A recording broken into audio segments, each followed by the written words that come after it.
नमस्कार, आपके साथ मैं हूं सबीना तामंग देशमुख। आप देख रहे हैं हमारी खास पेशकश सोने की अयोध्या। अयोध्या में राम मंदिर पर अब फैसला आने वाला है। पूरे देश की निगाहें अयोध्या पर टिकी हुई हैं। ऐसे में आज हम आपको दिखाने जा रहे हैं कि ऐसी अयोध्या जो शायद बहुत कम लोगों ने पहले कभी देखी होगी। सोने की अयोध्या उत्तर प्रदेश से सैकड़ों किलोमीटर दूर राजस्थान में मौजूद है। हम किस सोने की अयोध्या का जिक्र कर रहे हैं, रिपोर्ट के जरिए आप देखिए।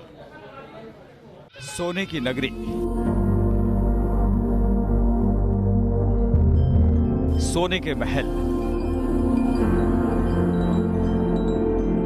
सोने की दरो दीवार, सोने की छत, सोने के दरवाजे,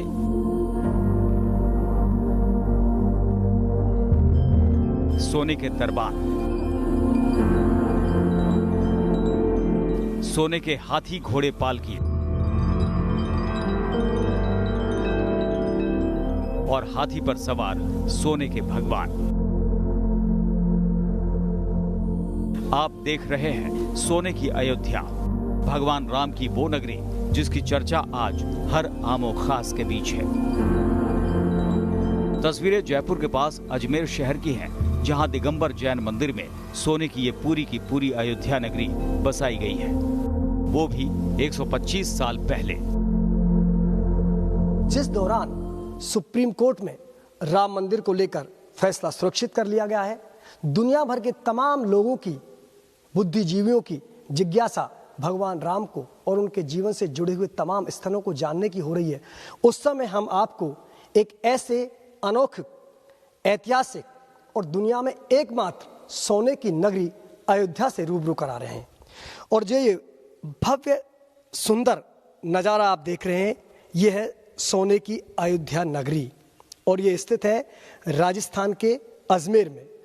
अजमेर में सोने की नसियाजी में, ये दिगंबर जैन मंदिर में, ये जो स्वर्ण नगरी अयोध्या है ये स्थित है। यहाँ पर वास्तुकला का बेजोड़ नमूना और सबसे खास बात इस अयोध्या नगरी की है, आप कल्पना करिए 125 साल पहले इस कल्पना को साकार किया गया कि ये अयोध्या उस समय ऐसी थी जब जैन धर्म के प्रथम तीर्थंकर ऋषभदेव का जन्म हुआ और उनकी 5 जो जीवन की महत्वपूर्ण घटनाएं हैं उनको यहाँ पर तमाम चित्रों के माध्यम से, प्रतीकों के माध्यम से वर्णित किया गया है। सन 1895 में बनाई गई ये सोने की अयोध्या राम राज के दौरान स्वर्णिम युग को जीवंत कर रही है। इस अयोध्या को देखकर ये समझा जा सकता है कि पुरातन काल में कुछ ऐसा ही रहा होगा अयोध्या का वैभव। सोने की ऐसी अयोध्या का जिक्र जैन धर्म ग्रंथों में मिलता है और उसी को आधार बनाकर तीर्थंकर ऋषभदेव का ये स्वर्ण लोक तैयार किया गया है। सेठ मूलचंद नेमीचंद सोनी ने इसका निर्माण 1864 में शुरू कराया था, जबकि सेठ भागचंद सोनी ने इसका निर्माण पूरा किया। इसे श्री सिद्धकूट चैत्यालय और करौली के लाल पत्थरों से निर्मित होने के कारण लाल मंदिर भी कहा जाता है। इस स्वर्णमयी अयोध्या नगरी का जिक्र जैन पुराणों में आया है।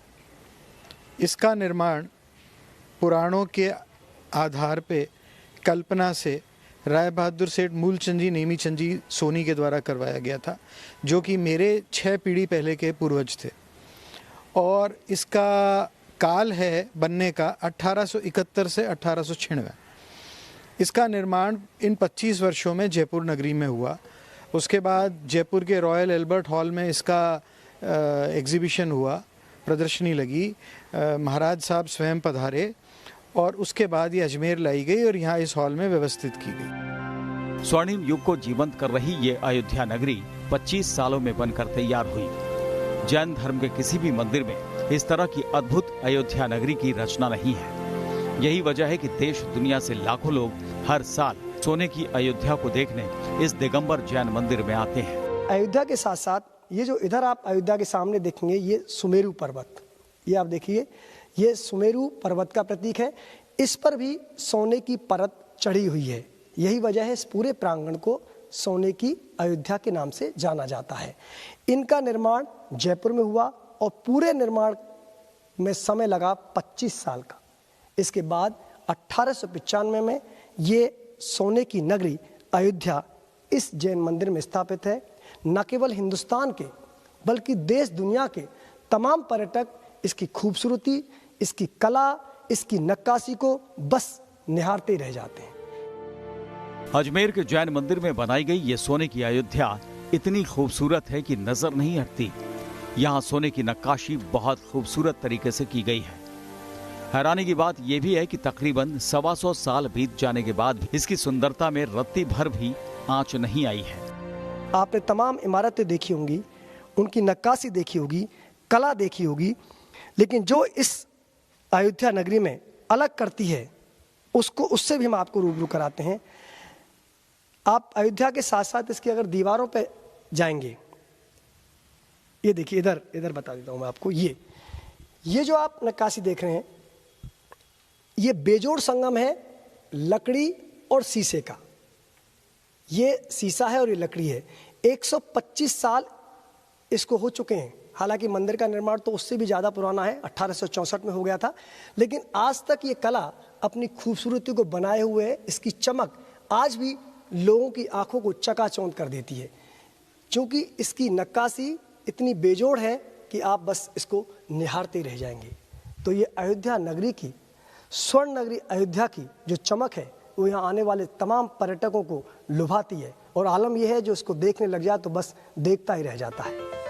अजमेर के इस जैन मंदिर में बनी सोने की इस अयोध्या में जैन धर्म के पहले तीर्थंकर ऋषभ देव के अवतरण को बेहद खूबसूरती से दिखाया गया है। उस वक्त अयोध्या कितनी समृद्ध थी, कितनी संपन्न थी, दुनिया में अयोध्या का वैभव कैसा था, इसे सोने पर उकेरा गया है। बीच में राजा का महल है, एक तरफ रानी का महल है, राज दरबार है, सभासदों के महल हैं, सेठों के, कॉमन आदमियों के सबके निवास स्थान बने हुए हैं, और चारों तरफ उसके भगवान तीर्थंकर का जन्म होने के बाद जब इंद्र नीचे आते हैं और आकर के पूरे 3 लोक में उत्सव मनाए जाते हैं, और इंद्राणी गर्भगृह में घुसती हैं और एक मायावी बालक को रानी के पास में रख के असली तीर्थंकर बालक को गोदी में लेके बाहर आ जाती हैं और इंद्र को सौंप देती हैं। इंद्र बालक तीर्थंकर को ऐरावत हाथी जिसके 7 सूंड होते हैं उनके ऊपर विराजमान करके पूरे अयोध्या नगरी की 3 प्रदक्षिणा दे करके और मध्य लोक के बीच में स्थित सुमेरु पर्वत के ऊपर स्थित पांडुक शिला के ऊपर ले जा करके भगवान तीर्थंकर का जन्माभिषेक करते हैं। नसिया में एक बड़े हिस्से में बनी इस अयोध्या नगरी को संत महात्मा ही अंदर जाकर देख सकते हैं। बाकी दर्शक और पर्यटक इसके दर्शन कांच की पारदर्शी दीवारों और खिड़कियों से ही कर सकते हैं। आज भी मानो ये अयोध्या नगरी कह रही है कि मैं आज बिल्कुल उसी चमक के साथ आपके साथ मौजूद हूँ, क्योंकि आज भी सोने की चमक अपनी जगह बरकरार है। आज भी वो कला, वो नक्काशी देखते ही बनती है। वीडियो जर्नलिस्ट महेश शर्मा के साथ लाल सिंह फौजदार, न्यूज नेशन, अजमेर।